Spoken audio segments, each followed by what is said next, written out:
thing I like most about our Weed of the Week, Darren, is the name. It's not Lamb's Quarter, it's Lambsquarters. Well, it's one of the first weeds as a kid that I could identify because it has a silvery dust kind of around the top and those top few leaves. And that was just obvious to me once I saw it. But getting it under control is a whole nother story, because if you don't kill it when it's just got a couple of leaves on it or before it emerges from the soil, it's going to take a strong rate of product because it has so many growing points. That's the whole key. It does have a lot of growing points, and you need to kill each and every one of those. So what we commonly find now is guys will say, oh, my Lambsquarters is resistant to Roundup. Really?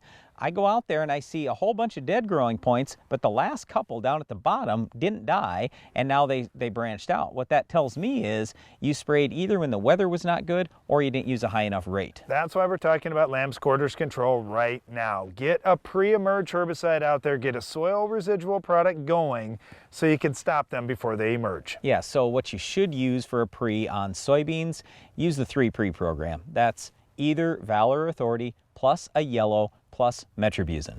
In corn, I like broadleaf herbicides like Verdict. It does a nice job. It's got a strong rate of sharpen in there. And by the way, in wheat, sharpen would be your best option as well pre-emerge. Okay, let's talk about post-emerge. In wheat, I'd probably go Husky. In corn, the HPPDs are fine. I prefer Status, but the HPPDs are so cheap. And atrazine adds a little kick too. Absolutely, it does.